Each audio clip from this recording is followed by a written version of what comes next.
ఈ హిందుత్వ జాతీయవాదం ఏదైతే ఉందో దాన్ని నిజమైన భారతీయ జాతీయవాదంగా పిలవచ్చా మనం? హిందుత్వ జాతీయవాదానికి ఎవరు నాంది పునాది వేశారు? అది బాలగంగాధర్ తిలక్ గారు, దయానంద సరస్వతి గారు. కానీ మనకు అది వినటం ఇష్టం లేదు. ఒక చరిత్రకారుడు ఉన్నారు, జవహర్లాల్ నెహ్రూ యూనివర్సిటీ, ఢిల్లీలో ఉండే యూనివర్సిటీలో ఇప్పటికీ ప్రొఫెసర్ గా ఉన్నారు. ఈ బాలగంగాధర్ తిలక్ యొక్క జాతీయవాదం గురించే ఆమె రీసెర్చ్ చేసింది, పిహెచ్డీ చేసింది. సో ఆయన రాసినటువంటి ఆ ఆర్టికల్ చూసి ఆమెకు చాలా షాక్ గురైంది. ఆమె 1981 తారీఖు ఆగస్టు నెల ఈయన బ్రిటిష్ వారితో ఉన్నటువంటి సమస్య ఇది అంటూ, వారు జమీందారీ వ్యవస్థ ఏదైతే ఉందో దాన్ని వారు సపోర్ట్ చేయడం లేదు అంటున్నాడు. దే ఆర్ నాట్ కుల వ్యవస్థను నిర్వీర్యం చేయాలనుకుంటున్నారు, కుల వ్యవస్థకు సపోర్ట్ గా నిలబడటం లేదు, అందరికీ తీసుకుపోయి విద్యనిస్తున్నారు. అది బ్రిటిష్ వాళ్ళు చేసిన తప్పు అంటారు బాలగంగాధర్ తిలక్ గారి ప్రకారం. బాలగంగాధర్ తిలక్ గారికి ఈ మూడు అతి పెద్ద సమస్యలుగా కనిపించాయి. దానికోసమని బ్రిటిష్ వాళ్ళు ఈ దేశం వదిలిపోవాలన్నాడు. అండ్ దెన్ బాలగంగాధర్ తిలక్ అంటున్నాడు, స్వరాజ్యము నా జన్మ హక్కు. ఆయన ఇచ్చినటువంటి ఆ లెక్చర్స్ అన్ని మీరు వినొచ్చు. But what is Swaraj? కానీ స్వరాజ్యం అంటే ఏంటి? బాలగంగాధర్ తిలక్ గారి ప్రకారము హైందవులు కోరుకునే స్వరాజ్యం ఏమిటి అంటే చతుర్వర్ణమే. ఈ కుల వ్యవస్థ తిరిగి ప్రతిపాదించి తిరిగి ప్రజలపైన రుద్దడమే స్వరాజ్యం. ఆయన కాన్పూర్ లో చెబుతూ జనవరి 1 తారీఖున ఆయన అంటాడు, మనకు స్వరాజ్యం కావాలి అంటే క్షత్రియుడు గాను, బ్రాహ్మణుడు గాను, శూద్రుడు గాను ఉండటమే మంచిది, అందుకే మాకు స్వరాజ్యం కావాలి అంటున్నాడు. Is it Indian nationalism? అదేనానండి భారతీయ జాతీయవాదం అంటే?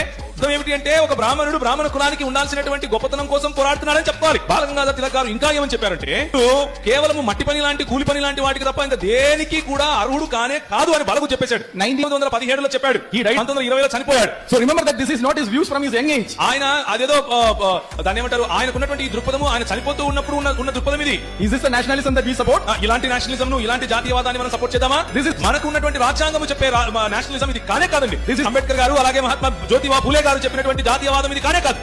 ఇన్ఫాక్ట్ ఇంకా చెప్పాలి అంటే బాలగంగాధర్ తిలక్ గారు ఇంకా ఇలా అంటున్నారు, ఈ శూద్రులకు ఈ సైన్స్ ఇది అది అంటూ అన్ని సబ్జెక్టులలో వాళ్ళకేమి విద్య అవసరం లేదండి. శూద్రులు ఏ పని అయితే చేస్తారో ఆ పనిలో శిక్షణ కావాలి. And he called, తర్వాత ఆయన అంటాడు, Mahatma Jyotiba Phule as an anti-national. Mahatma Jyotiba Phule గారు జాతి విరోధులంట, జాతి విరోధులు. ఆయన we support Mahatma Jyotiba Phule's nationalism. మేము మహాత్మా జ్యోతిబా ఫూలే గారు చెప్పినటువంటి జాతీయవాదాన్ని సమర్థిస్తాం. ఎందుకంటే ఈ కుల వ్యవస్థకు వ్యతిరేకంగా మహాత్మా జ్యోతిబా ఫూలే గారు పోరాడారు కాబట్టి. ఫూలే గారు చనిపోయిన సమయంలో లోకమాన్య తిలక్ గారికి 2 న్యూస్ పేపర్లు ఉండేవండి. బాలగంగాధర్ తిలక్ కేసరి అనేటటువంటి మరాఠీ న్యూస్ పేపర్, ఉన్నటువంటి మరాఠా అనే ఇంకొక న్యూస్ పేపర్. ఈ న్యూస్ పేపర్ లో మహాత్మా జ్యోతిబా ఫూలే గారు చనిపోయిన విషయం ఒక లైన్ కూడా ఆయన ముద్రించలేదు. నాయకుడైనటువంటి బాలగంగాధర్ తిలక్ గారికి శూద్రుల నాయకుడైనటువంటి జ్యోతిబా ఫూలే గారి వెనుక ఉన్నటువంటి ఆయనకు వ్యతిరేకంగా ఉన్నటువంటి చేదు అది.